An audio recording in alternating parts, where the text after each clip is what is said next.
We've got a moderately long agenda, but a lot of things I have on tentative consent.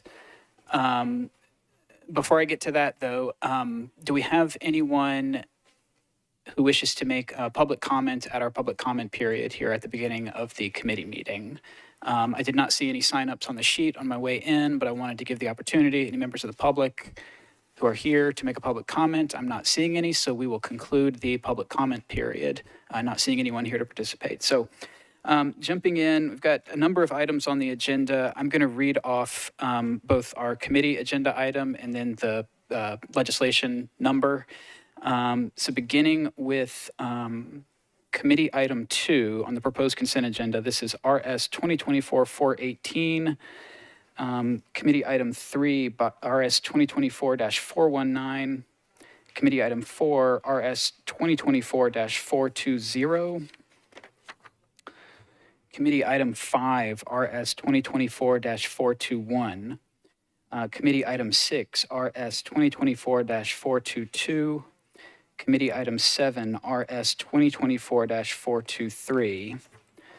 Continuing with proposed consent, committee item 8, RS 2024-424. Committee item 9, RS 2024-425.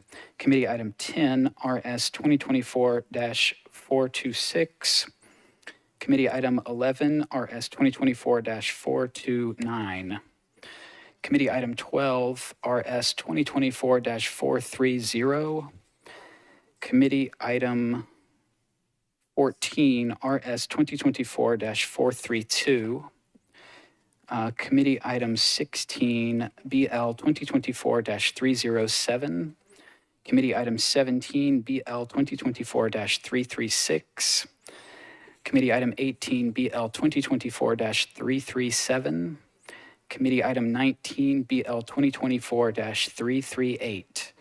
Committee item 20, BL 2024-339. Committee item 21, BL 2024-340. Committee item 22, BL 2024-341, as well as committee item 23, BL 2024-342. Do any of those items need to come off of consent? Councilmember Allen, you're recognized. Thank you, Mr. Chair. Can we take RS 2024-421? Just ask a question. That's RS 2024-421. Copy, we'll take that off of consent. So that's committee item number 5. And just in order to get an explanation, as I was reviewing this, I'd like to remove one that I had, item 11, RS 2024-429, just to hear from the solid waste folks on that one. Any other items that need to be removed from the consent agenda? Okay, not seeing any. I will read the captions, and then we will vote on the proposed consent agenda. All right, so committee item 2, this is RS 2024-418 by Evans, Porterfield, Gamble, and Parker. This approves an intergovernmental agreement between the State of Tennessee Department of Transportation and NDOT for the repair of existing pavement failures and resurfacing of 3.105 miles of Tulip Grove Road. Committee item 3, this is RS 2024-419 by Kimbrough, Porterfield, Gamble, and Parker. This approves an intergovernmental agreement between the State of Tennessee Department of Transportation and NDOT for the repair of existing pavement failures and resurfacing of 1.251 miles of Coopertown Road. Committee item 4, this is RS 2024-420 by Porterfield, Gamble, and Parker. This approves an intergovernmental agreement between the State of Tennessee Department of Transportation and NDOT for the repair of existing pavement failures and resurfacing of 4.831 miles of Burkett Road. Committee item 6, this is RS 2024-422 by Toombs, Porterfield, Parker, and Welsh. This accepts a donation from Rock Nashville Properties, LLC in the amount of $75,000 as a contribution towards infrastructure improvements at the Whites Creek Pike and Briley Parkway interchange. Committee item 7, this is RS 2024-423 by Porterfield and Parker. This accepts a transportation planning grant from the Tennessee Department of Transportation to NDOT for a safety evaluation study of State Route 45, Old Hickory Boulevard. Committee item 8, this is RS 2024-424 by Porterfield, Parker, Hancock, and others. This approves an application for a climate pollution reduction grant from the U.S. Environmental Protection Agency to NDOT to develop and implement plans for reducing greenhouse gas emissions and other harmful air pollution. Committee item 9, this is RS 2024-425 by Coop and Gamble and Parker. This authorizes 222 Venture LLC to construct and install an aerial encroachment at 222 4th Avenue North. Committee item 10, RS 2024-426 by Coop and Gamble and Parker. This authorizes Powers Management LLC to construct and install an overhead encroachment at 501 Broadway. Committee item 12, RS 2024-430 by Porterfield and Parker. This accepts the terms of a cooperative purchasing master agreement for a suite of applications that allows integration of energy bills into one platform for the Department of Water and Sewerage Services. Committee item 14, RS 2024-432 by Coop and Gamble and Parker. This amends ordinance number BL 2023-1801 as amended to authorize the Metropolitan Government to modify the linear feet of sanitary sewer mains and manholes to be abandoned and to accept additional new public sanitary sewer manholes for two properties located at 30 and 90 Peabody Street, also known as Peabody Union Sewer. Committee item 16, this is BL 2024-307 by Gregg and Bradford. This amends the Geographic Information System Street and Alley Line Center Layer for the Metropolitan Government by renaming J.B. Estelle Drive between Lebanon Pike and Old Lebanon Pike to Donaldson Station Boulevard. Committee item 17, this is BL 2024-336 by Porterfield, Toombs, Parker, and others. This approves a services agreement between the Metropolitan Mayor's Office and the Electric Power Research Institute for an accelerating resilience of the community through holistic engagement and use of renewables, or ARCHER, project to minimize the potential burden on local residents due to insufficient energy resilience related to extreme weather events. Committee item 18, this is BL 2024-337 by Toombs, Porterfield, Gamble, and others. This approves an option agreement between the Metropolitan Government and Jason Oggs and James Brown, authorizing the purchase of certain properties owned by Jason Oggs and James Brown.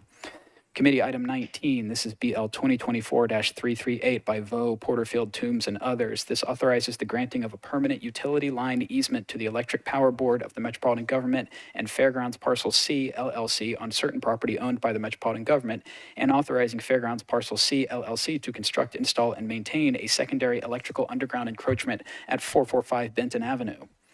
Committee item 20, this is BL 2024-339 by Coop and Gamble, Parker, and Evan Siegel. This authorizes State Street owner LP to construct, install, and maintain above ground and underground encroachments at 1600 State Street and 300 Barbecue Alley. Committee item 21, this is BL 2024-340 by Toombs, Gamble, Parker, and Evan Siegel. Authorizes the Metropolitan Government to abandon existing public water mains and easements and to accept new public water main and sanitary sewer main, new public fire hydrant assembly, sanitary sewer manholes, and easements for 10 properties located at Dickerson Pike and Plum Street. Committee item 22, this is BL 2024-341 by Ewing, Gamble, Parker, and Evan Siegel. This authorizes the Metropolitan Government to accept new public sanitary sewer main and sanitary sewer manholes for property located at 1480 Georgetown Court. And lastly, we have committee item 23, this is BL 2024-342 by Coop and Gamble, Parker, and Evan Siegel. This authorizes the Metropolitan Government to abandon existing public water main and to accept new public water main for property located at 1212 McGavick Street. So having heard the captions of all the proposed consent agenda items, do any items need to be brought off of the consent agenda? All right, I'm seeing none. Could we have a motion on the consent agenda in a second? Second. Properly moved and seconded. Any discussion on the consent agenda? I'm seeing none. All those in favor of the consent agenda, please say aye. Aye. Any opposed? Any not voting? All right, thank you. Recommend approval of the consent agenda. We had anybody? Officer Hill. Okay, thank you. Thank you.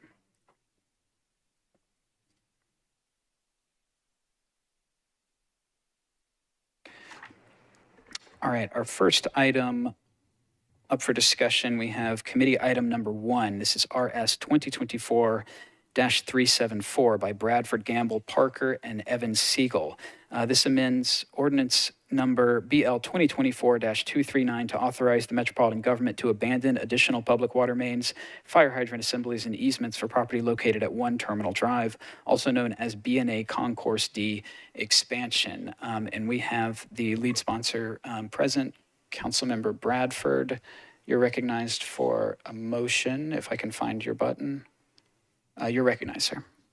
For the purpose of discussion, I'll move for approval. Thank you. We have the moved and seconded for approval. Is there any discussion on this item? I can go to you, lead sponsor, yes. Thank you, Chair. I believe there's some representatives from BNA here in the audience to answer some questions, and I've got a few questions I would like to ask them. Thank you. If we have folks from the airport here who would like to join us, if you'd please, I'll turn your microphone on at the podium back there. If you'd please just introduce yourself, sir, and it sounds like we got some questions for you. Robert Ramsey, Chief Development Officer with the Metropolitan Nashville Airport Authority, 1 Terminal Drive, Nashville, Tennessee. Thank you, sir. Councilmember Bradford. Thank you. And as I stated the last time when I pushed for the deferral on this, there were some outstanding concerns in regard to BNA's growth and how it's impacted the community, and was using this as an opportunity to get some of those questions answered. And so in that line of questioning, I would like to know, Mr. Ramsey, if the airport can provide a definitive timeline for when they plan on demolishing the Colmere Manor. There has been no determination on that. We are in the early stages of a environmental impact study led by the FAA that just had a kickoff meeting last week. So I do not have a timeline on that, sir. Okay. What effort, if any, is BNA willing to put into assisting with relocation efforts of the building? We'd be willing to consider any proposal, written proposal provided to us. Okay. Will BNA, and you probably already answered this, but I'm going to go ahead and ask it for the record. Will BNA commit to allowing an adequate time frame for any relocation efforts to be conducted? Again, we'd be willing to consider any written proposal. All right. Are there any potential issues associated with moving the structure, i.e. with the runway, with the property, et cetera? I don't have any details on a proposal to look at to be able to give you an answer to that question, sir. Okay. And you've already answered this next one, which was, what is the official status of the runway expansion? You've already said the FAA and the airport has started the EIS. Yes, sir. Okay. Any idea when the community input phase will begin? So the FAA must complete their runway justification analysis first, and then once they complete that, then they'll set a timeline for the environmental impact study. That they do not have the justification. It's probably 6 months before we get the runway justification completed, and then they'll have the published study with the schedule that will have more details in about 6 months. Okay. Now, in an earlier email that I was a part of, there was a statement about appraisal of the structure. Who is responsible for getting that appraisal for the fair market value of the building? Is that airport or is that the person wishing to move the building? We have done, generally if there's property matters, the airport will conduct an appraisal. The other party generally conducts an appraisal. If they're close, we'll make negotiations and settle that. If we need to get a third party or third appraisal that both parties agree to, we will go that route. Thank you. And my final question, if this bill was to be deferred again, is there any negative impact for another 1 meeting deferral, or is this has to pass tonight or this week? We have ongoing impacts. If we defer the bill, there could be impacts with the construction and the overhead charges with the contractor and delay on the schedule. Okay, thank you for that confirmation. No further question. Thank you, Councilmember. Are there any other discussion? Councilmember Allen, you recognize anybody else seeking to be in the queue? All right, Councilmember Allen, you recognize. All right, thank you. I want to appreciate, the fact that we've had an opportunity to get these questions out there and answered, and I'm grateful for the deferral. I hope this one deferral didn't wreak havoc. That was not the intent. Just one more question about the possible moving of Colmere Manor and the environmental impact study. Can you address what timeline might happen and how historic considerations would possibly figure into that? So it's my understanding, ma'am, the environmental impact statement is a defined process that the FAA leads since it's on airport property. They have a very rigid approach to that considers a number of factors, historical being one of those, that they would look at all properties as a part of that or areas associated with that. And they will follow that process, which includes public comment period on the findings that they may have, or they could determine that it's not an environmental impact study and downgrade it to an environmental assessment. Right, So but- as they get started, they'll follow the defined NEPA guidelines. Thank you. And so, Mr. Chair, I just appreciate the opportunity to do that and hope that that will continue to buy enough time to settle the possibility of possibly moving the mansion. So thank y'all for that opportunity. Thank you, Councilmember Allen. Councilmember Evans?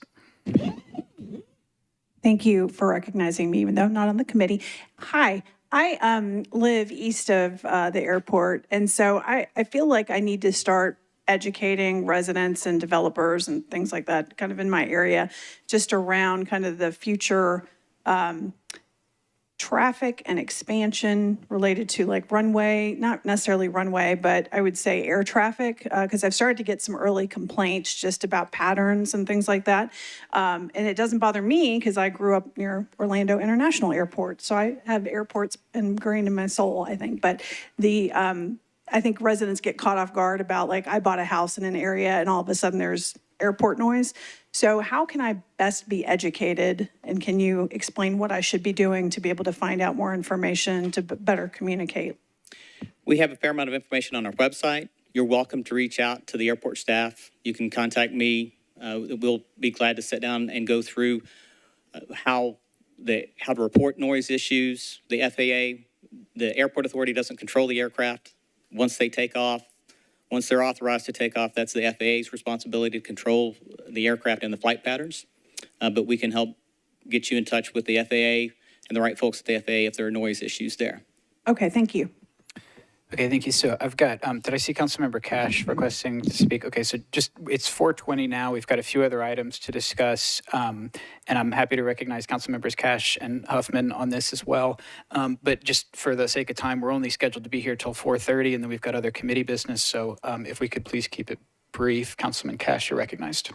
Thanks. It's my understanding that once the environmental impact study comes out, that will guide your plans, and then you will be able to better communicate the kind of questions about to neighbors that are coming up. Yes. And that's really all I'm asking. Thank Yes, sir. That once we have the information from the study, we'll have information that we can pass along. Until that study's completed with the FAA, we would be speculating, which would not be appropriate. And the passing along might be in the form, could the passing along be in the form of a community meeting about it? And part of the NEPA process that is conducted by the FAA will require public meetings. Thank you. That's all I had needed. Thank you, Councilmember Cash. Councilmember Huffman. Hey there. I am a representative on the other side of Councilmember Evans and Bradford over on our side of town. So I appreciate your willingness to get us in touch with the FAA. We've had considerable issues with airplane noise. I understand that I live next to an airport, but it has ramped up. With that said, you've stated you'd be happy to get us in touch. Would they be willing to, or could you speak on behalf of them to say that we could get them to a public meeting on our side of town so that they could hear from residents directly? And I ask you this, sir, because we've had issues getting them to commit to that previously. They do not report to me. I don't control the airplanes. I'll be glad to talk to them and try to encourage that, facilitate that, but I cannot speak or I cannot commit for them. If you could pass on the record that this council's requesting that, thank you. I can do that. Okay, well, thank you for joining us today, sir. And I'm going to ask if we can go ahead and take a vote on this or if anyone else is seeking to be recognized. Okay, we'll go back to the lead sponsor. Again, if we could please be cognizant of time. I just want to be marked as abstention. Abstention. Thank you, sir. Okay, so we've got a motion for approval. All those in favor, please say aye. Any opposed? All right, so we have 10 in favor, 1 abstention. Is that correct? Thank you.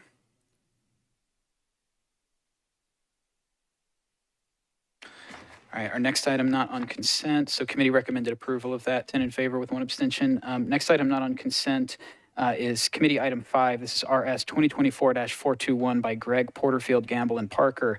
This approves a third amendment to an intergovernmental agreement between the State of Tennessee Department of Transportation and NDOT for the acceptance of work in connection with the construction of a sidewalk on Lebanon Pike from McGavick Pike to Old Lebanon Pike. The rest is project numbers. Do we have a motion on this? Properly, could we get a second on that, please? Properly moved and seconded. Councilmember Allen, you had questions about this one or a comment? Yes, sir. So I'll Thank go you, to Mr. Chair. I celebrate every sidewalk, but I do, this started out as a $3.8 million project. It's now $6.7 million, and it was supposed to be finished in May of 2022, and now it's going to be finished in June of 26. If someone could just address why in the world it's been so slow and expensive, and if we can improve on that process. All right, we have Mr. Matt Purvis in the back on the public podium. If you'd please introduce yourself, sir. Good evening, Matt Purvis. I'm the council liaison for the Nashville Department of Transportation Multimodal Infrastructure. So speaking towards first the timeline for MOUs with TDOT, TDOT does not like for us to extend contract agreements for longer than 2 years. We pretty much always knew that this project was going to be quite lengthy, which is why we've had to amend it 3 times to extend the timeline all 3 times. As far as the recent cost increase, at this point, we are actively closing on our right-of-way acquisition agreements with pretty much all of our parcels that we need to acquire. And now that we are at the closing point, through negotiations, we basically need the additional money to be able to close on those properties now that right-of-way acquisition is done. And then additional, there is some more increase based on the latest projections for our latest estimates for construction price. So just general inflation driving construction prices up. Thank you. Any other questions or discussion on this item? All right, seeing none, it's been properly moved and seconded. All those in favor, please say aye. Any opposed? Any not voting? All right, so I've got 11. Recommend approval, 11 in favor, 0 against. Next item not on consent is committee item 11. This is RS 2024-429 by Porterfield, Parker, and Allen. This approves a contract between the Metropolitan Government and Isaiah 58 Incorporated doing business as Springback Mattress Recycling for the provision of mattress recycling. Could we get a motion in a second on this? All right, properly moved and seconded. So I asked for this to come off consent just because I was wanting to ask our solid waste folks, is this going to be an, if I could ask someone to come up to the podium, I'll recognize you and have a. Thank you. If you'd please introduce yourself. Yep, Jen Harmon with Metro Waste Services. Excellent, thank you. So my question was, what are we doing with mattresses today? Do we have an existing recycling contractor for the mattresses?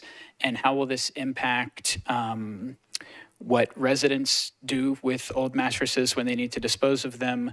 And also, like an NDOT crew went through my alley a week ago and probably pulled a dozen mattresses out. So are we going to be able to divert those to this recycling facility? I just hoped you could give us a little bit of context about what this allows for.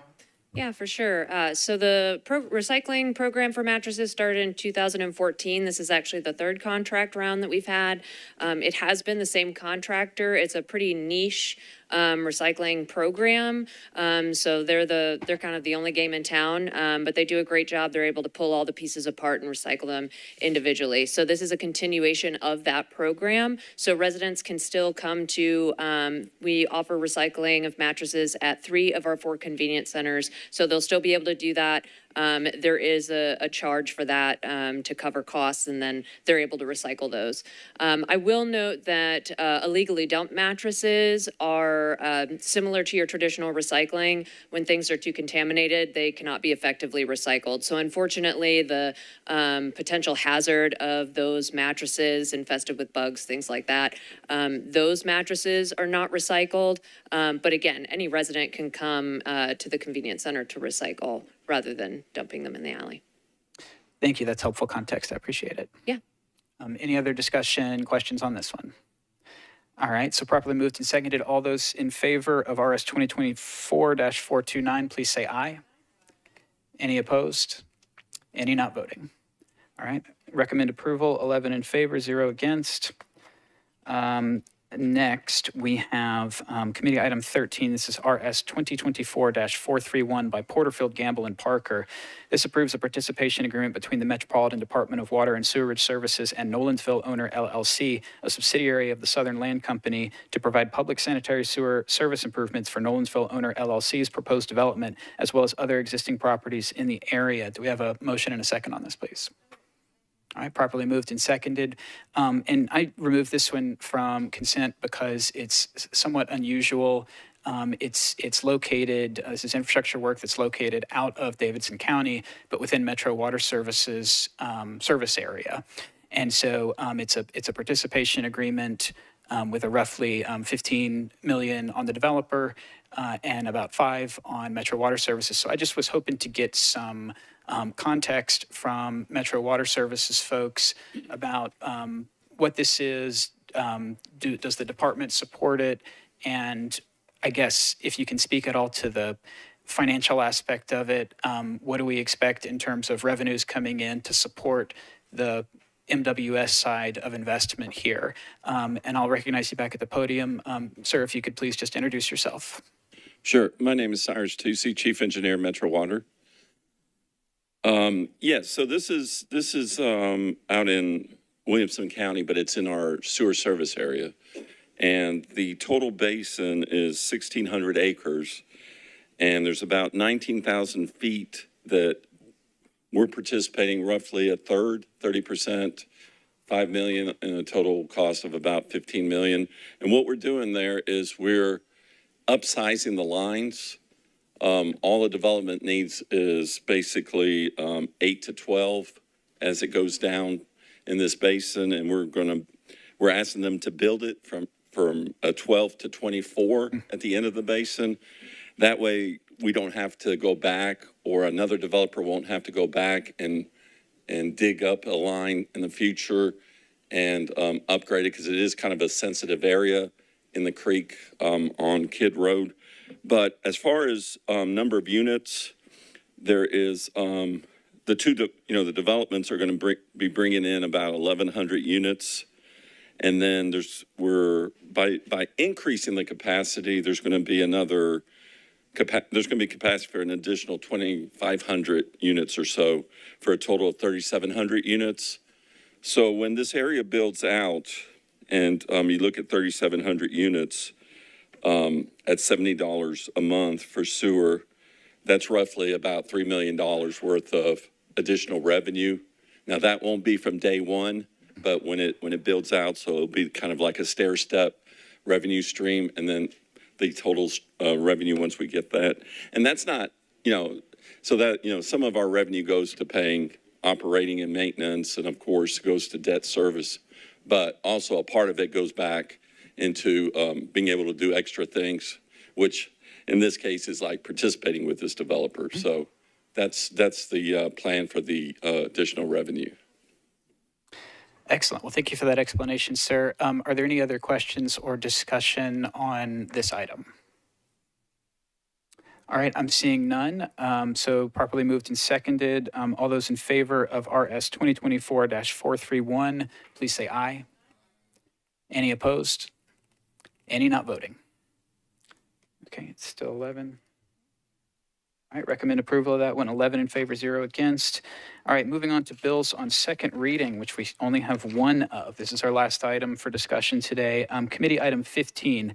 This is BL 2024-293 by Evans, Porterfield, Vo, and others. This amends Chapter 15.64 and Chapter 16.04 of the Metropolitan Code of Laws to restrict fences in the floodway and floodplain, and to require a fence permit for all fences to be constructed within Nashville and Davidson County. And if we could get a committee member to please move and second this.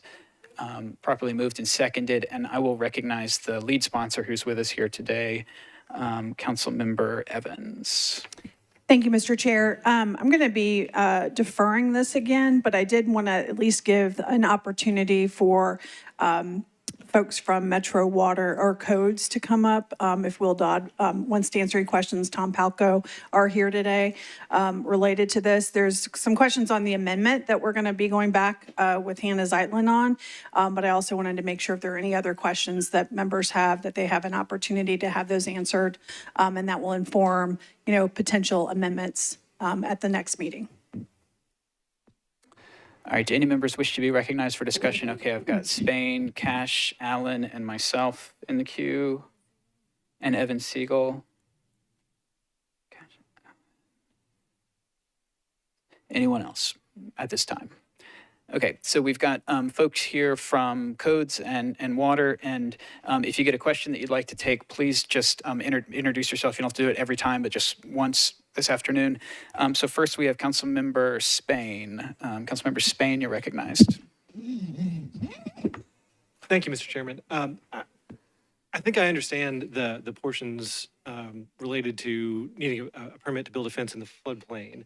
I'm a little less comfortable with the more general provisions dealing with building fences anywhere in the county. I've built several fences over my time living in Nashville and Davidson County with varying levels of success, and maybe I'm the reason for the need for this, but I guess that's my question is what problem are we trying to solve that part? Will Dodd, Metro Codes.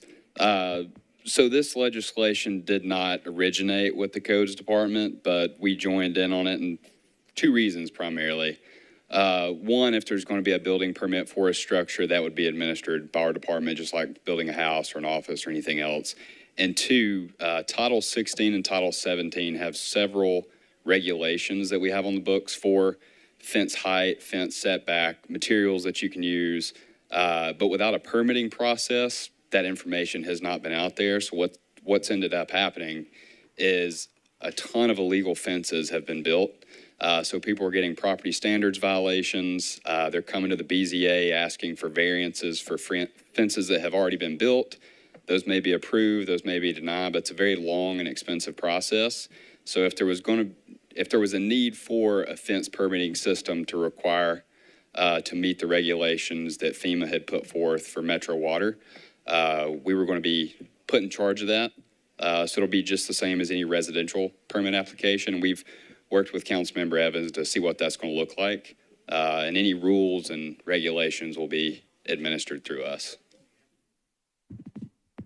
Just one quick follow-up. So in your conversations about how that process is going to work, is there a process to let people know of that change, that now they're going to be required to get a permit before they build a fence on their property? Yes, there will be. In addition to implementing the permitting process, will be a pretty extensive public education that goes along with it. We do that every time we introduce any new permit. This will follow the same lines, like I mentioned, of the residential permit.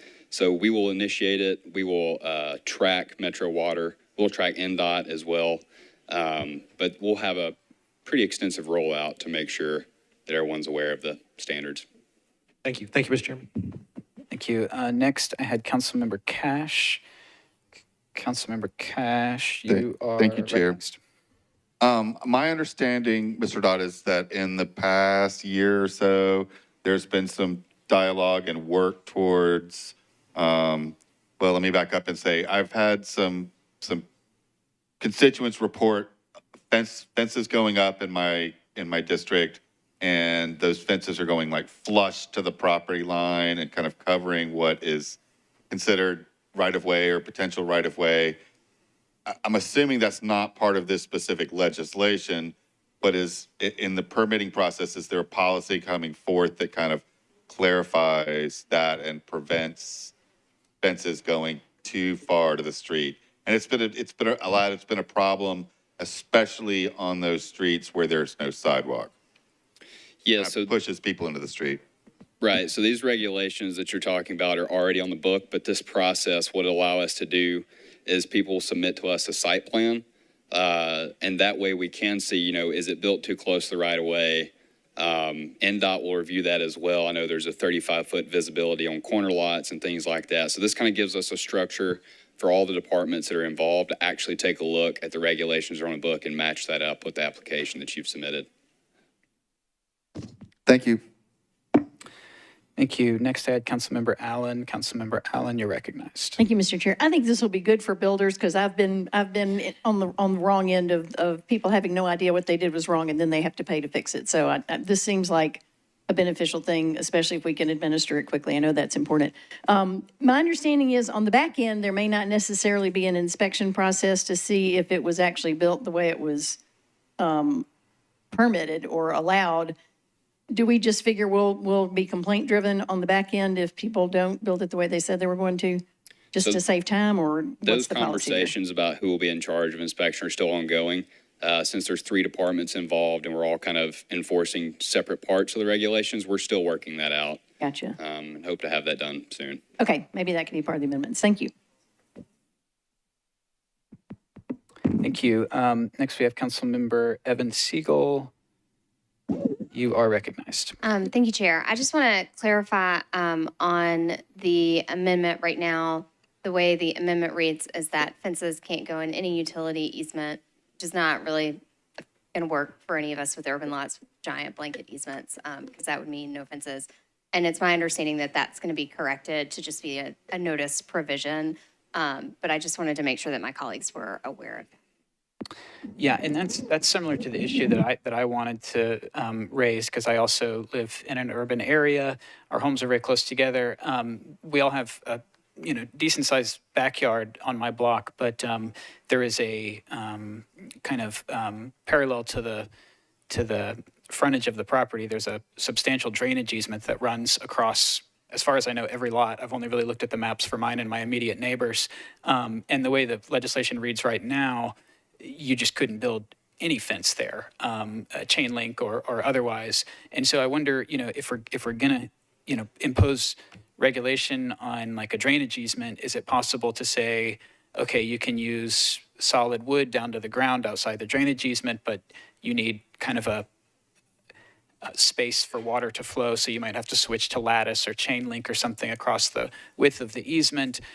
In order for me to get comfortable with this, I am going to need to see some kind of allowance for fences to be constructed in those urban areas that do have kind of a number of easements, be they drainage, utility, or otherwise.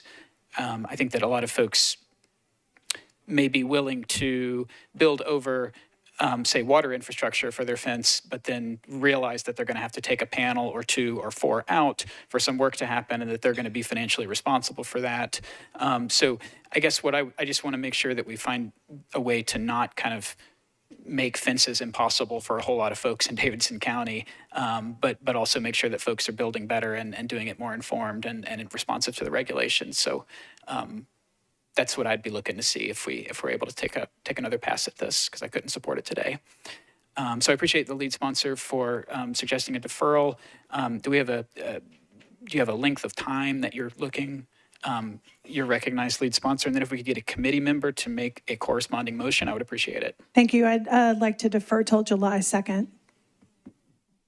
All right, we had a motion for a deferral to July 2nd and a second, and then I saw Councilmember Cash's hand go up. Is this on the deferral motion? You wanted somebody on the committee to make the motion. I was just letting you know I'm willing to do that. Well, thank you. We had Evan Siegel do it off mic, and then Alan seconded. So we have it properly moved and seconded. So we had a recommendation of a deferral to July 2nd. Was that correct? Okay. The motion on the table is a deferral to July 2nd. All those in favor, or any discussion on that? I apologize. Any discussion on that? Not seeing any. All those in favor of a deferral to July 2nd? Aye. Any opposed? Any not voting on the deferral? All right, thank you. Recommend deferral to July 2nd. 11 in favor, 0 against. And that concludes the business of the Transportation and Infrastructure Committee. Thank you, everyone.